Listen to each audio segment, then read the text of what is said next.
Hi, I'm Dina Armstrong. I'm a teacher at Smith Clove. And I'm Kathy Gardner. I'm the librarian here at Smith Clove. Today we're going to read you a book called Our Table by Peter H. Reynolds. Yes, it's a lovely story, and we can't wait to share it with you. So here we go. Our Table by Peter H. Reynolds.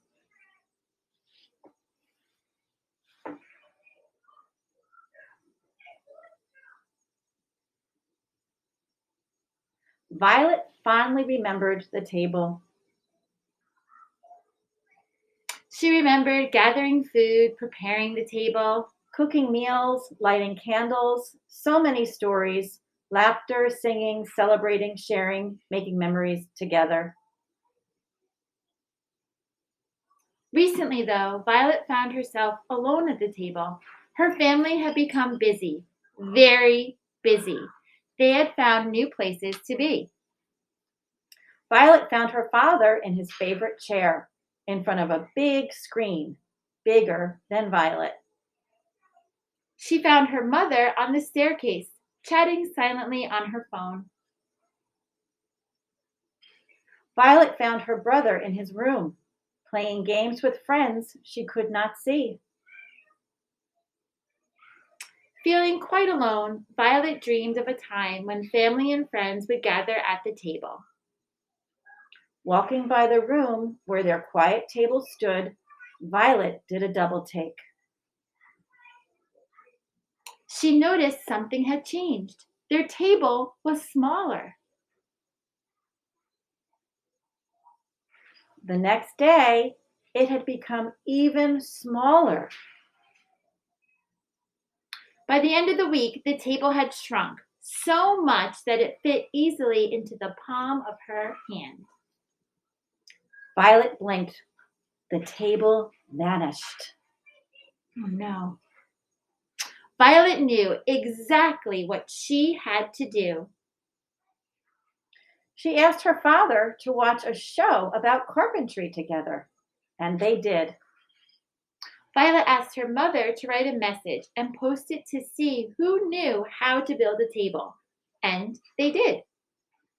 She asked her brother to use his computer to help draw out a plan together, and they did. Violet was ready. She asked her family to build a table together. And they did. When they were done, Violet paused to marvel at their creation, a place to come together to share stories once again, a table to make memories. A table stronger, more beautiful than ever. And it was. That was a great book.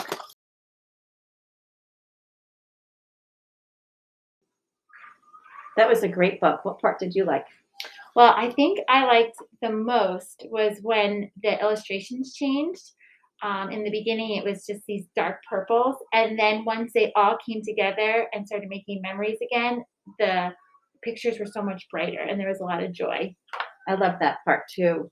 I love when they were all sitting around the table. I am Greek and Italian, and in our family, food and coming to eat together at the table is really special and important. So that's what I loved about the book. Yes, and I feel that sometimes we're always so busy and sometimes we can kind of get stuck in our own little corners of the house. So I really like how they all worked to come back together to share memories and make memories. It was great. Yes. So this story inspired a very special Smith Clove project. We want to bring everyone back to the table and do a great way to connect all of our families, our staff, our Smith Clovers. So we are going to be creating a Smith Clove Recipe Book. So stay tuned. There will be some papers going home with the students, and we encourage you to share a favorite recipe that brings you to the table. And we will collect all these recipes, and the PTA is going to help us create a recipe book for all Smith Clove families to encourage togetherness. And it's okay to send in handwritten recipes because those are genuine and special. So if you have handwritten recipes, don't feel like you have to rewrite them. You can just make a copy of it and send it in. Yes, and if you have any old photos that you don't mind donating, maybe of the food or of your family sharing the food, that would just make each page in our recipe book a little extra special. Thanks for your help. Yes, and we'll see you at the table. Bye. Bye-bye.